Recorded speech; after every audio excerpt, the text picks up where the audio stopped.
Good morning, good afternoon, good evening. Thank you for joining us here today. It is a Sunday morning where we are. Both you, Yuri Castro, and I are talking to you from the United States, and we just want to say welcome. And I'm here to also welcome Yuri Castro back. He returns to our Seeds of Knowledge series with a very, very important topic: when all hope is lost. It marks the beginning of a month that it touches all of us, right? Which is the month known as Yellow September, in memory of all of those who have either considered or been successful in suicidal, right, thoughts, and all of our family members. But with that, I just want to say hello, Yuri. How you doing? I'm good. How are you, Marcia? Thank you for having me here. Oh, thank you. But going to you, if this is the first time that you tune in into one of our discussions about spiritism, just wanted to also introduce Solitude. Solitude Center for Spiritual Living is an organization that is a little bit different than most. We are 100% virtual. And the other aspect that makes it a little bit different as well is the fact that it was founded by members across several continents. The founding members, are found in Brazil, China, Germany, and the US. But not about us. This is about this opportunity to listen Yuri speak to us, and I would love to have him do this. And for those of you who do not know him, Yuri Castro is a spiritist volunteer. He's committed to the dissemination and practice of the spiritual spiritist teachings, and he lives in Florida. He's a member of the Spiritist Center Conscious Living Spiritist Group. It is located in North Miami, Florida, and professionally, Yuri is a clinical psychologist. Yuri, thank you so much for being here, and the mic is yours. I'll talk to you back at the end of your talk today. Perfect. Thank you so much for the introduction. Good morning, good afternoon, good evening, wherever you are and whenever you're watching this. Today, as Marcia said, it marks, the beginning of Suicide Awareness Month. And as such, we wanted to bring something that relates to suicide and with factors that mix psychology. We're going to be talking not specifically about any line of treatment, but more so about protective factors, risk factors, myths about suicide, some ways at looking at this extremely sad act. Um, and also, we're going to be weaving some of the Spiritist teachings. So we're going to be talking about what happened, what are some of the consequences, and how can we be of help for those who need, or for even ourselves if we need that help. First and foremost, I want to say that suicide prevention is key. There has been an enormous um, task force, I would say, in the last decades in the entire world about preventing people from committing suicide, or actually dying by suicide. And one of the things that they do, of course, we have the psychological tools, we have a lot of things like that. But one of the things I wanted to bring to people's attention today is these physical restraints, in a way, for people who are thinking about dying by suicide. We have the Suicide Deterrent Net that, as of January 2024, it's in the Golden State Bridge in San Francisco. That's the image on the left side of the screen. And the one on the right is the Luminous Veil in Toronto's Prince Edward Street. So this here is basically, these are two things that can help prevent this ultimate act.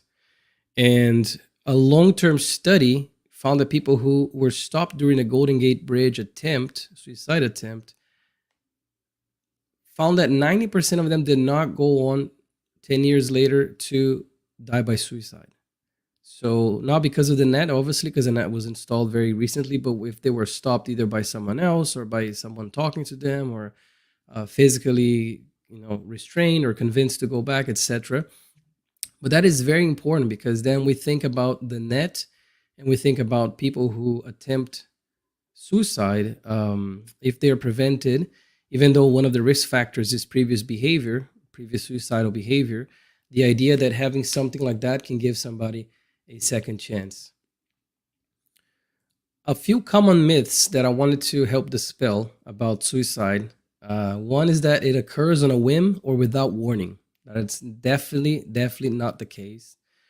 Suicide is inherited or destined. Talking about suicide would plant the idea. This third one here is a very common myth that we, professionals in the field, we encounter, unfortunately, because people believe that talking about it's going to plant the idea, it's going to make people um, more likely to go and try to kill themselves. And the fact is, it does not. That's a myth. Talking about it does actually the opposite. Talking about suicide, having an open and honest conversation, normalizing suffering in a way, because we all suffer. It's about, there's different ways we can look at this, but with suicide, it's not about talking about suicide is not gonna plant the idea. There's no relationship between bullying and suicide. There is, but we'll see some risk factors in a little bit. Some people believe that it's just a cry for help. Suicidal behavior. So there's a difference between parasuicidal behavior and suicidal behavior. Suicidal behavior are those who truly attempt to kill themselves. They're not just crying for help. They often report seeing suicide not as the as the easy way out or the easy option, but as the only option. And parasuicidal behavior, we have no like cutting, we have other types of suicidal behavior that they look to be lethal, but that those are more intended as a cry for help or to relieve emotional pain or to even feel something for those who are feeling numb. And there's different variations in that. Most people who die by suicide leave a note. That is also a myth. That's something that sticks with us when we look at the news and all of that. That somebody died by suicide and they left a note. Most people don't.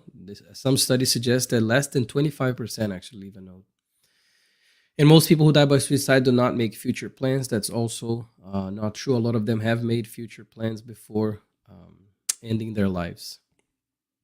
Some facts about suicide, according to the World Health Organization, is that it has been rising steadily since 2007. Suicide is the third leading cause of death among 15 to 29 years olds. And this is an interesting piece here because if we think about that age range, when we're coming into adulthood, right? The teenager, 15 and growing older, going through high school or going through all of that, and then up until 29, that's when most people nowadays are starting their career, starting to be like fixed in a career. Those are it's the third leading cause of death among that population, and that raises a lot of question because in theory, this population, 15 to 29, these are people who are very, mostly healthy. These are people who have their whole lives ahead of them. They have all these dreams, all of that, and then we see that it's the third leading cause between that. More teenagers and young adults die from suicide than from cancer, heart disease, AIDS, birth defect, stroke, pneumonia, influenza, and chronic lung disease combined.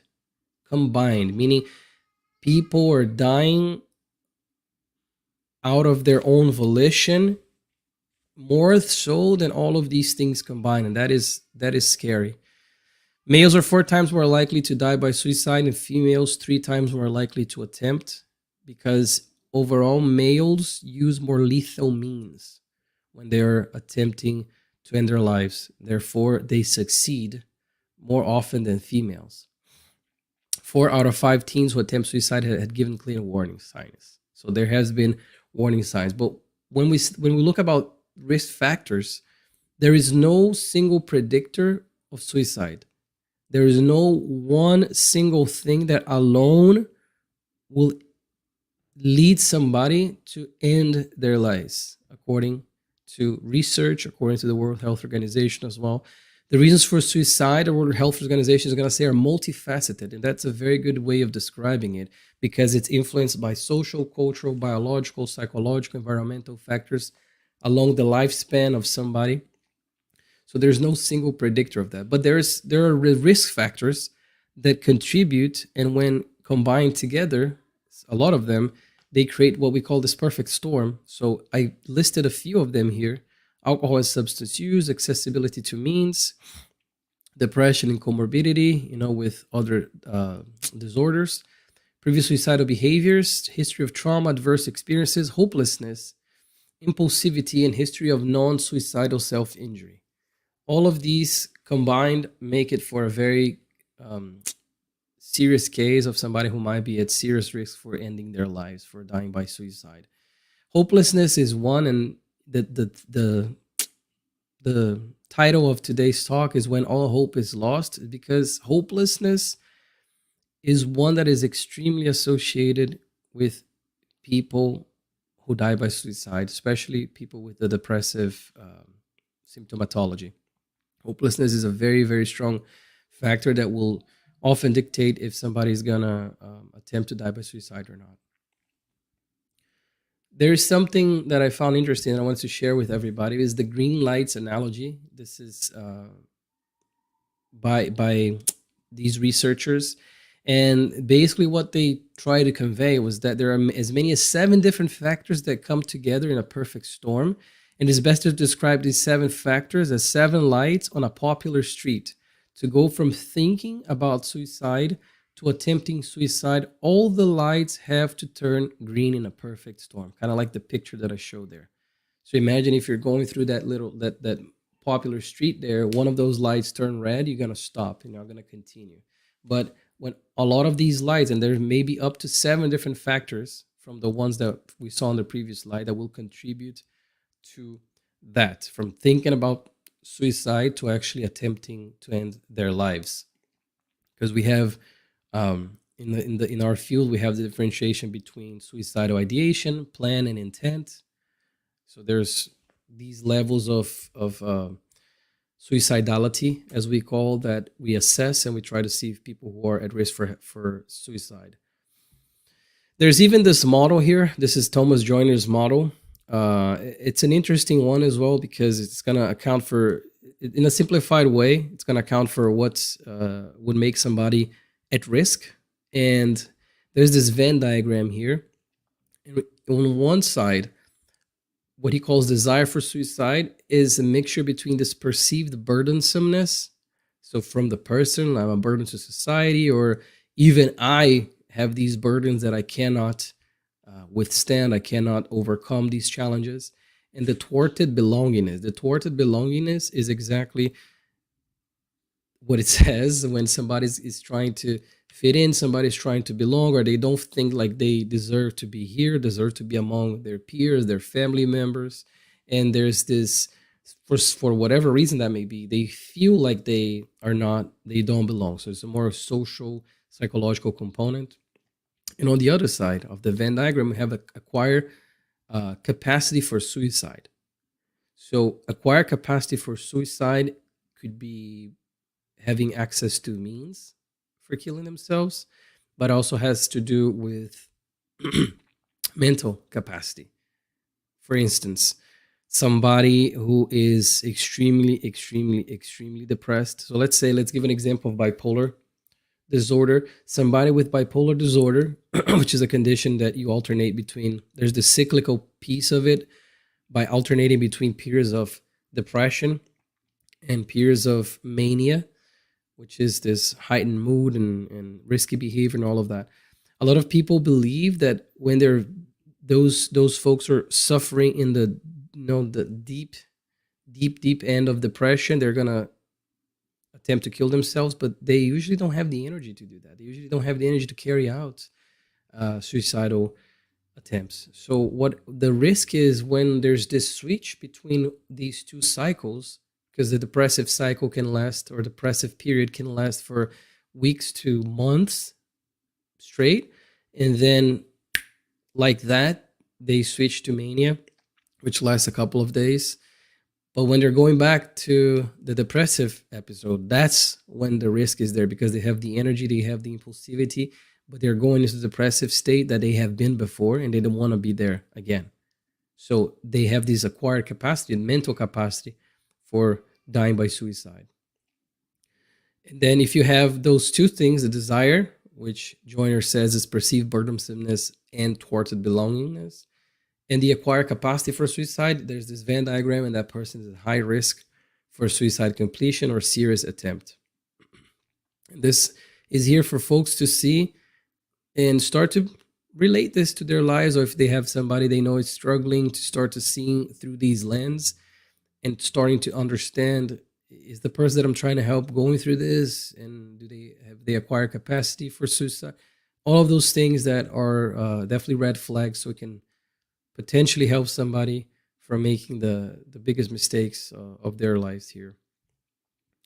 What are some protective factors then? We talked about risk factors, but what are some things that will help prevent or help, some change somebody's mind and lead them, help them have a more fulfilling life?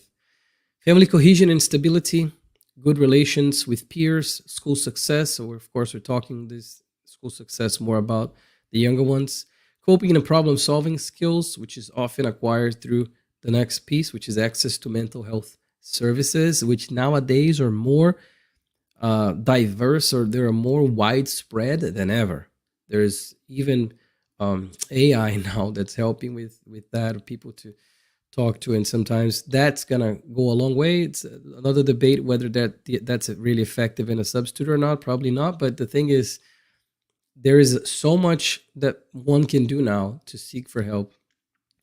Knowing when to seek for help, though, is also a big key, a big important factor here, a key factor, because knowing when to seek for help, we can help. We can think of this as both maybe for ourselves or for somebody else, and having an open and honest conversation with them. Because these protective factors, in the end, these conditions or attributes like skills, strengths, resource, support, coping strategies, individual, families, and communities, that is going to help these people find help and not try to carry out this act.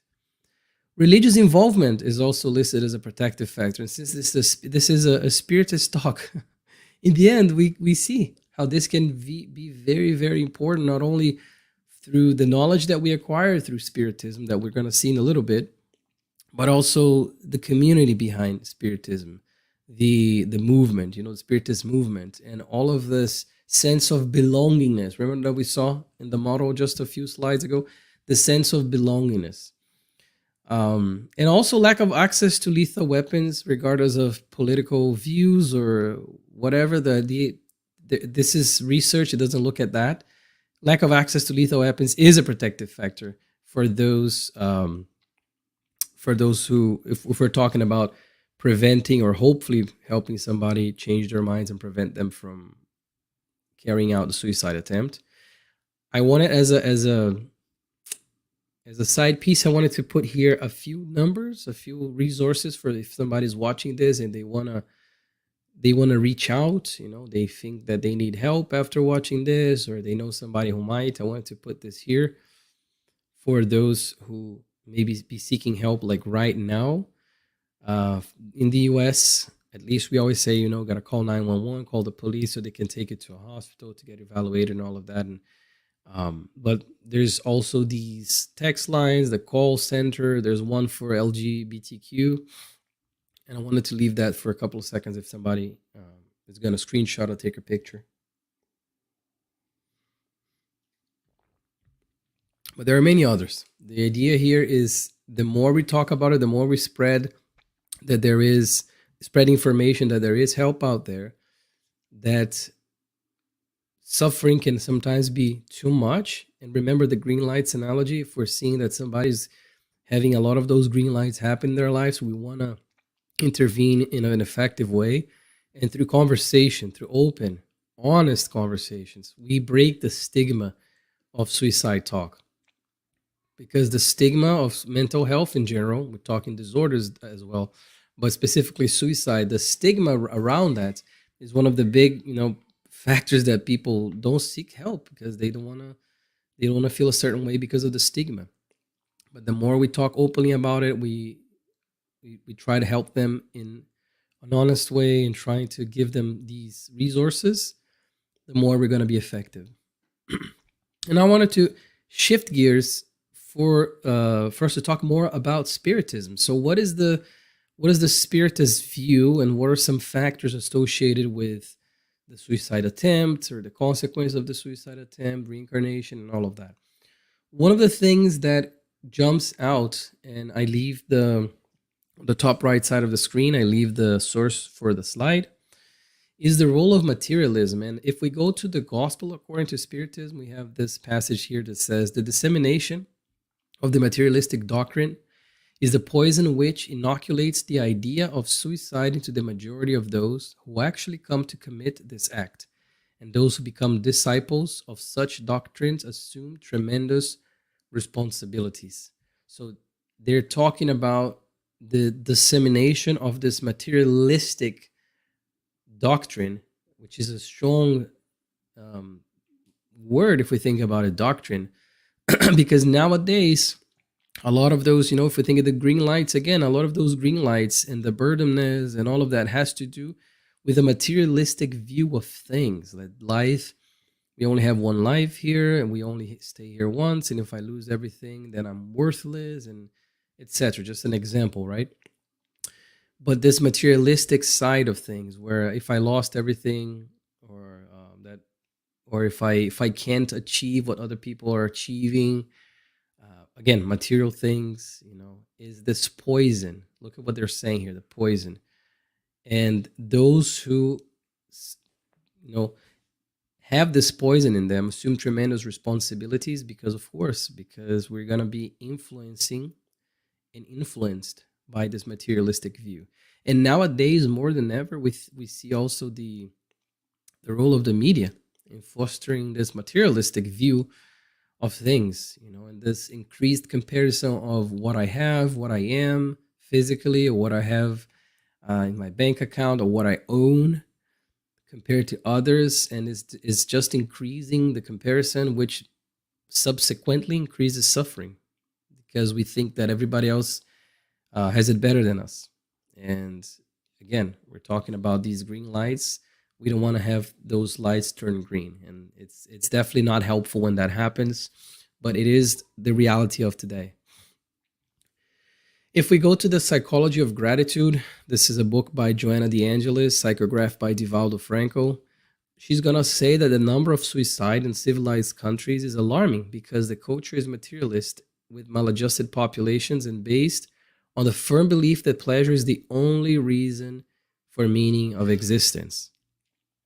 Again, she's also bringing to our attention this trap of the materialistic side of things.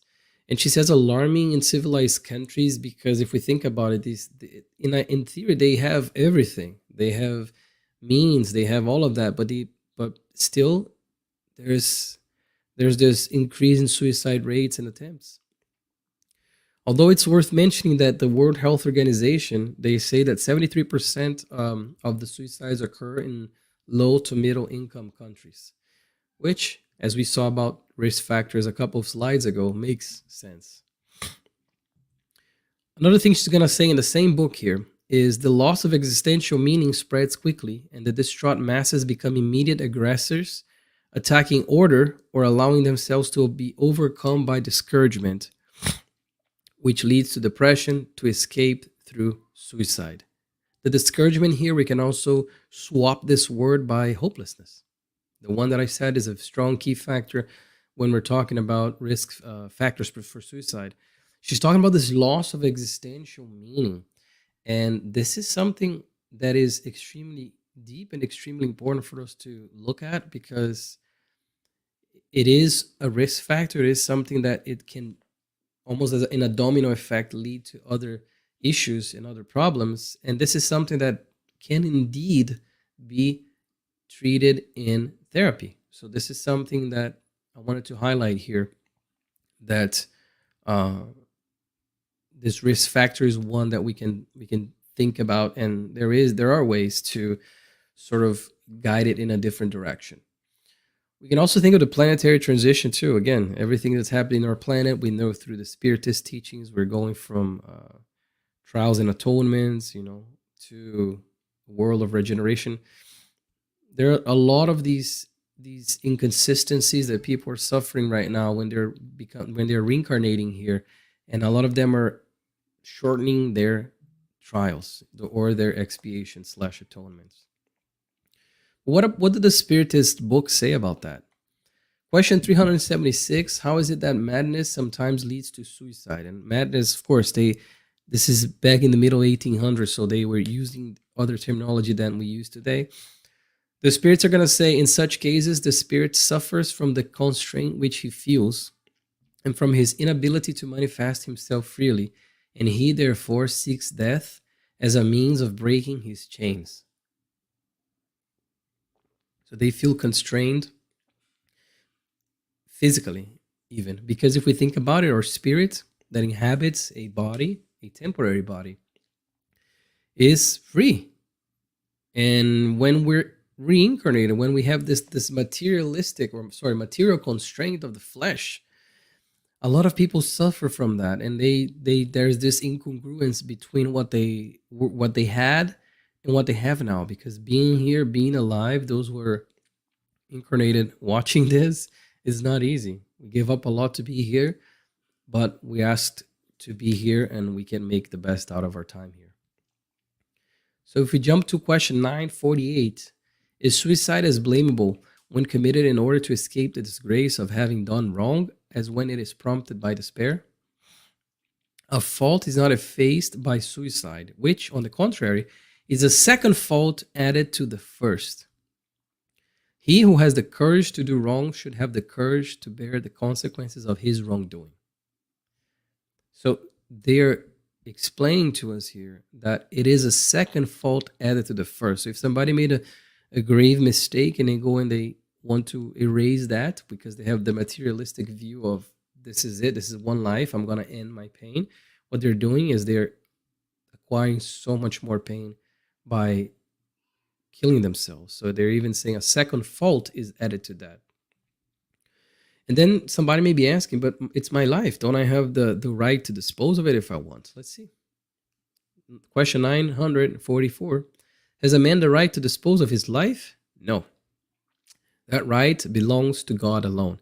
He who voluntarily commits suicide contravenes the providential ordering which sent him into the earthly life.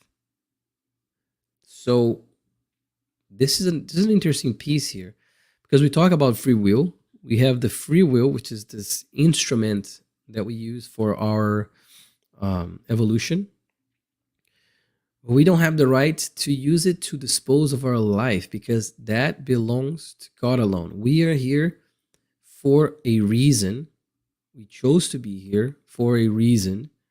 But if we're trying to end that atonement or end that trial that we asked for, we're committing, as we saw in the other slide, an offense. We're committing a fault, a mistake, by ending our life. Only God knows exactly why we're here, and we should do our best to remain here and do the best with our time and this opportunity that we have here. Can we consider as having committed suicide the man who, becoming disheartened in his struggle with adversity, allows himself to die of despair? So this is an interesting one, because can we consider having committed suicide a man who, becoming disheartened in his struggle, allows himself to die of despair? So like those people who become so depressed, they stop caring, they stop doing all of those things that are necessary to maintain this bodily life. The spirits are going to say such self-abandonment is suicide. But those who had caused the crime or might have prevented it would be more to blame for it than the one by whom it had been committed, and the latter would therefore be judged leniently. Same thing when they ask in the follow-up question, is not suicide always voluntary? And the spirits are going to say that the madman who kills himself does not know what he's doing. And if we think about this, we have all of these mental health factors, we have all these spiritual factors that may be in play, past lives that may start to come up to the surface, or past inclinations, and those do affect. They can very much affect the likelihood of somebody trying to kill themselves. There is also the case of obsessions, spiritual obsessions, that is. And one of the books by Yvonne Pereira, which is a medium as well, um, they talk about, it's called Dramas of Obsession.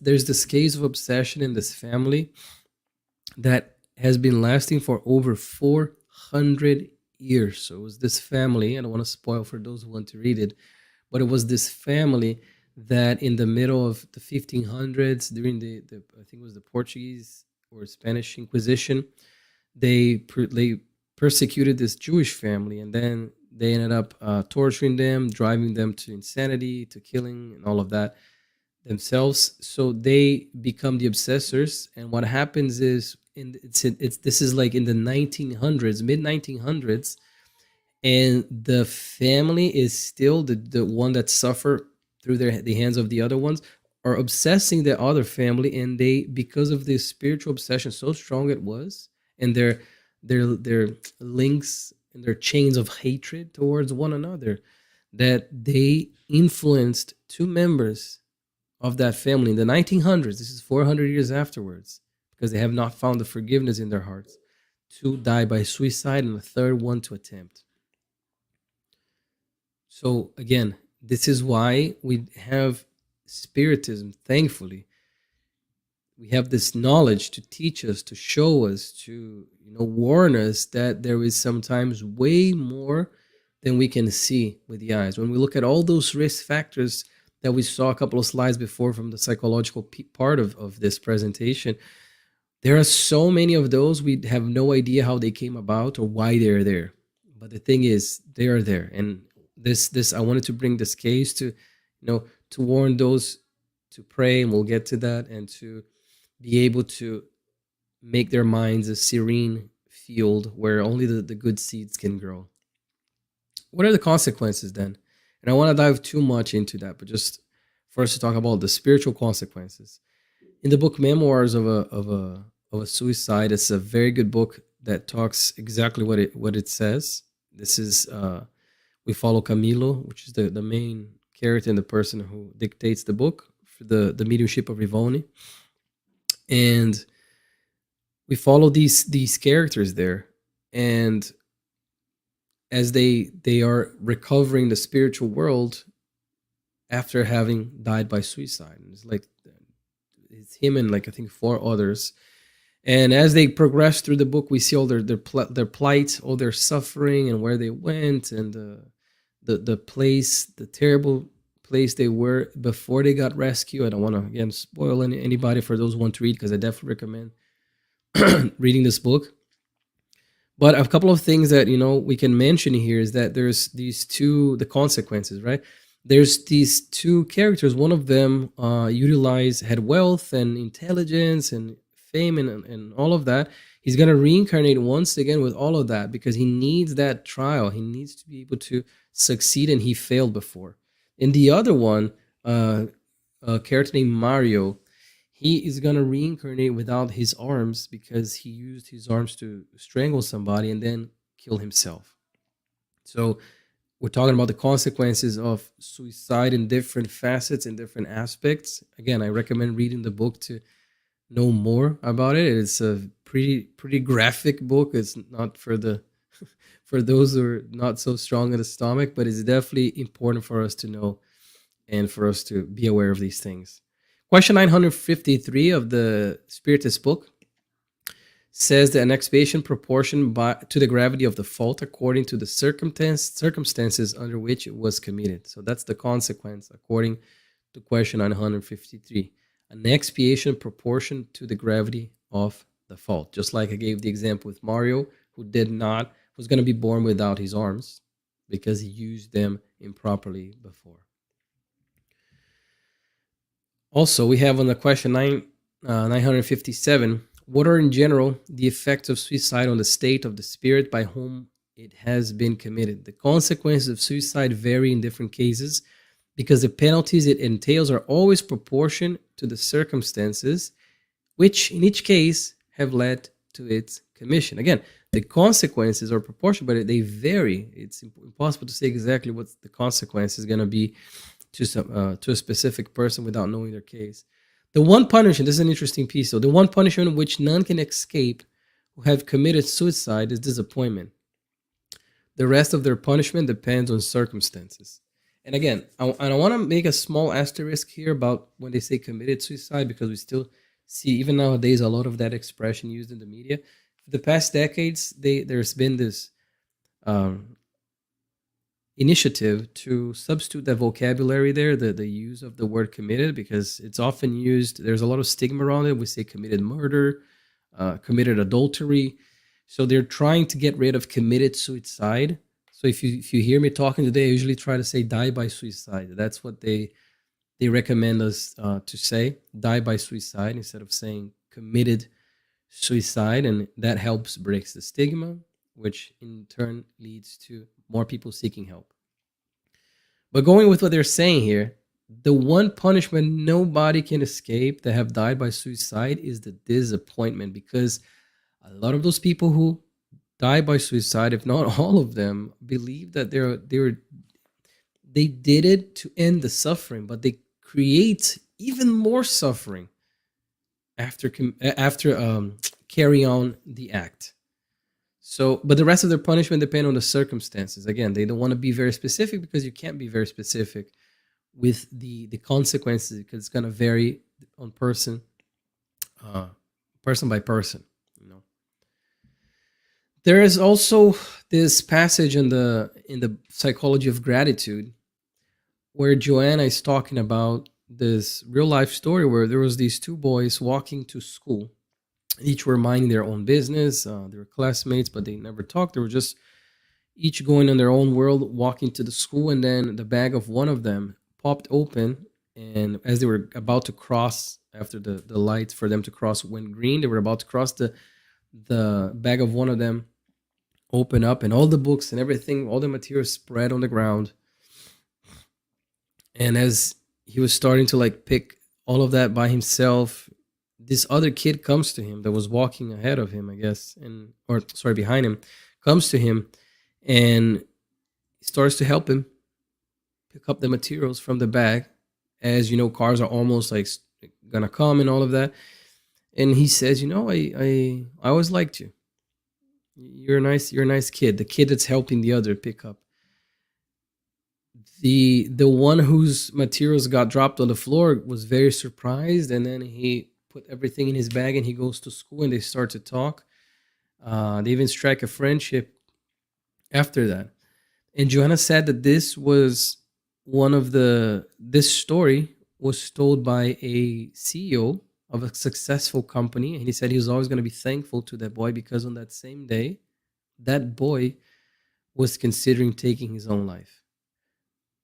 But when the other kid helped him and said that he liked him and he connected with him, then he didn't carry out with the suicide attempt and his suicide plan. Kids. So it does happen, and it is important for us to recognize, again, the risk factors, the red flags, and all of that, and to see how, and I put that there's small things in quotation marks, the small act of kindness by the other boy meant so much, that the other kid saved a life, basically steered that kid from carrying out the act, versus living his life and then becoming a CEO and all of that. Emmanuel, um, says, Emmanuel is another spirit benefactor. He from Chico Xavier. He says that he says, do not disregard the small things you can do for the happiness of others. So I wanted to bring this here to highlight the fact that we don't need to try to be Superman or Superwoman to try and help somebody who's struggling. If we see they're struggling, we can do these small acts. Small to us, they're small, but they may have big consequences to help somebody else. Kevin Hines, who is the author of a book, and actually met him in person, Cracked Not Broken. He He jumped from the Golden State Bridge and trying to kill himself. He didn't die. He got physically extremely bad. You can read that book, cracked but not broken. He says in the book about the story of this other person that he met that was on their way to the Golden Gate Bridge to jump until somebody stopped them on the bus and said, "Are you okay? Everything all right?" And they started to talk with that person, change their mind, change their mind. Again, the small things, how important one word or one gesture can be.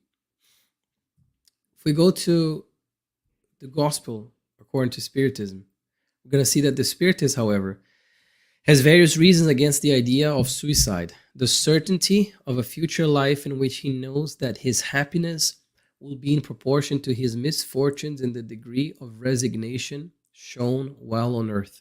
The certainty that if he abbreviates his life, he will in fact reap the exact opposite of the desired result. This here, I think, summarizes the Spiritist view, I guess, on suicide. The certainty of a future life, the certainty of the immortality of our soul, the certainty that things don't happen by chance and suffering is inevitable when we're in the flesh, when we're in this world that we are in. The certainty of a future life. So I underline certainty, but I bolded this entire sentence there. His happiness will be in proportion to his misfortunes and the degree of resignation shown while on earth, because the idea is for us to remember that we are on earth, but we are not of the earth. We are here. We are in this passage, but this is just a small glimpse in an immortal line that is the true life, the spiritual life. And if we abbreviate something, let's say we chose as a trial or something that we need to endure as atonement or expiation, we're going to be acquiring new debts. We're going to reap what they're saying. We're going to reap the exact opposite of the desired result. For the believer, existence prolongs itself after the so-called death, although in many varied conditions. From this belief stems patience and resignation, which naturally leads all thoughts away from the idea of suicide. This idea of patience or resignation, of trying to withstand and improve and trying to help others and trying to help ourselves overcome challenges. Because again, we cannot have spirit. I call it spiritual myopia, of thinking and just seeing just a small period in our spirit's life that we are here right now. We've had other reincarnations. We're going to have many others to come, and we can't abbreviate that. That needs to be withstood. So the reincarnation, then, one of the pillars of Spiritism. What is the aim of reincarnation? Expiation, progressive improvement of mankind. Without this aim, where would be its justice? So reincarnation, then, this idea of that we are here to expiate, to go through these trials, gives us hope in a sense. It combats the hopelessness piece, because we know that we are here to improve. We know that we are here, and we must cherish this unique gift that we have, because there are so many spirits wanting to reincarnate, wanting to have another go in the flesh, wanting to have another chance to do better. And we have this unique gift, this unique experience, which is our lives.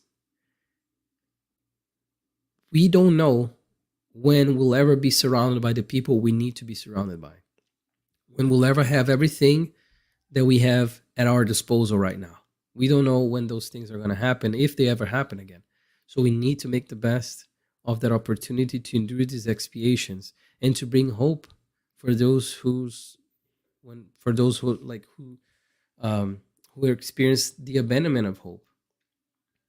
Joanna De Angelis, she has a good quote in the book Plenitude that I like a lot, or a good explanation of trials and expiation. And she's talking about, while trials constitute a form of reparative suffering, Expiations restore the lost balance, returning the offender to the situation he found himself before the fall. He found himself in before the fall. So the expiation is this restoration of balance. So I was going down a path and I committed, let's say, murder. I deviated from the path of goodness, from everything that Jesus taught, everything that Jesus preached, and I deviated from that. So I'm going to have to expiate that action, that heinous act, to restore the balance that was there. When we abbreviate our lives here, we acquire new depths. That's because we are not restoring the balance. In the other, actually, it's the opposite. We're creating more imbalance. Helping someone can go a long way. And there are many ways to help somebody, talking to them, like I mentioned previous times here today. Talk to them in an open and honest way, in a caring way. Even a stranger, as you see suffering, you can just approach them, because you never know what your words are going to be. If they're coming with this energy of love, with this energy of understanding, they can help somebody a long way. A simple prayer can help someone and ourselves as well. I wanted to make that very clear for everybody, that the power of the prayer, the power of thoughts, of like a heartfelt prayer, can be, it's immeasurable. We don't know, truly don't know the power of a prayer and how much that can help somebody and ourselves. And just by praying to God, praying to the spirits to get help for those who need, or for ourselves, that can go a long way. We have so many invisible friends, invisible benefactors, the discarnate spirits that are willing and ready to help. All we need to do is truly ask them. In the book Memoirs of Suicide, Yvonne says, Camilo says, the human creature will never be so miserable and devoid of sympathies of the invisible plane that he will no longer have a handful of disinterested and loyal friends ready to help the creature in any occasion. Many of these will be affections conquered in the course of previous lives, others missionaries to whom it was entrusted for the work of progress by the supreme power of the universe. So we have friends we acquired in different reincarnations, and we have those who are missionaries who want to help us, to help their progress as well. All we need to do is ask for the spiritual help. And in this matter of spiritism and suicide, I think Emmanuel touches in a good point here in The Way, the Truth, and the Life. This is message 180. When he's talking about shining our light. So he says the anguish of our plane comes from darkness. And this darkness, this collective darkness, and this internal darkness that we carry.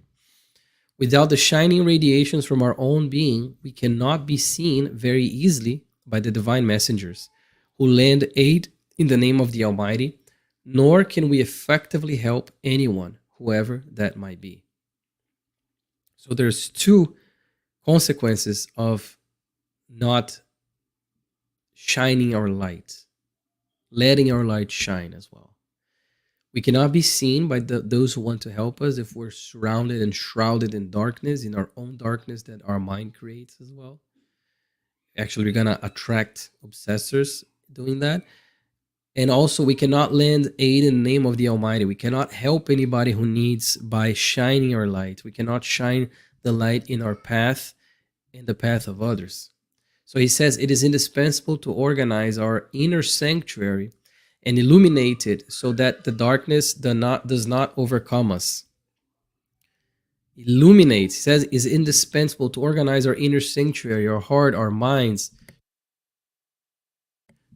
and illuminate it so that darkness does not overcome us, so we don't lose to darkness.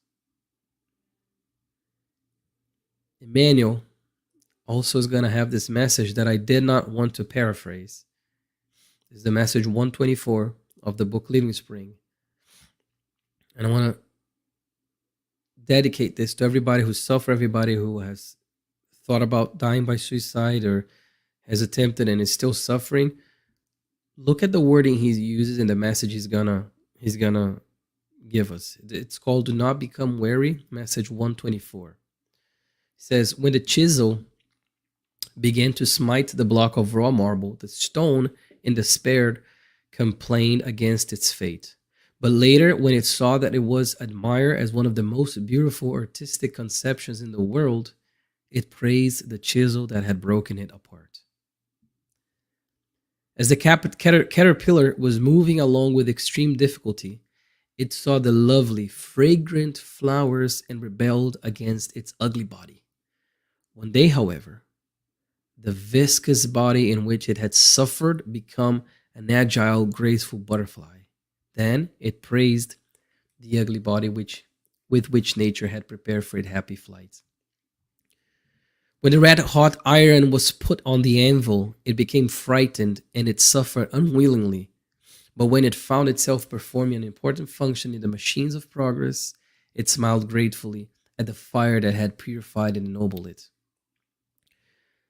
When the seed was thrown into the dark hole, it wept in despair and asked why it had been abandoned so utterly. However, when it found itself becoming tall and lush, it moved towards the sun and made itself a respected and benevolent tree, blessing the soil that had isolated it. He finishes off by saying, perseverance is the foundation for victory. Do not forget that in your forming of love and light, you will reap later. So he's basically saying that um, for us to not become weary, for us to persevere, for us to understand, just like the chisel, just like the body of the caterpillar, the red hot iron, the ground, the soil, all those things help us shape who we are in our eternal life. They all help us, and we must persevere when faced with these adversities, with these things that we are now cursing, but that they will lead us to our progress. And to end here, the conclusion, this is from the Spiritist book. Spiritism lead us to consider everything from so elevated a point of view that the importance of terrestrial life is proportionally diminished, and we are less painfully affected by its tribulations. We have consequently more courage under affliction, more moderation in our desires, and also a more rooted repugnance to the idea of shortening our days. Spiritism showing us that suicide always causes the loss of what it was intended to obtain. The loss of what was intended to obtain. So perseverance, patience, hope, belongingness, altruism, charity, praying, those are the indispensable tools that we can use to endure the pains that we're suffering and help others endure themselves. Thank you so much for our time here today. Thank you for your attention, and I wish everybody a blessed week.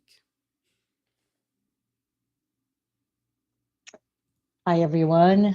Thank you. Thank you, Yuri, for a beautiful message. I would like to share that we have put in the chat window several references, not only the books that you mentioned to, but also reference to where you can go if you need help. So, with that, I just want to ask you, Yuri, if you could provide us with a message of closure so that we can conclude our lecture today. Do a prayer? Yes. Yes. Let's close our eyes. Let us elevate our thoughts and thank God for the opportunity of being here in this life, reincarnated. Let us thank our spirit benefactors, all of those who are with us all the time, all of those who help us, and all we need to do is ask. Let us open our minds for these teachings. Let us open our hearts for these messages and incorporate them into our own being. So be it. So be it. Everyone, thank you. Thank you for being with us. And we'll come back later at a different week. Thank you so much, Yuri. Thank you.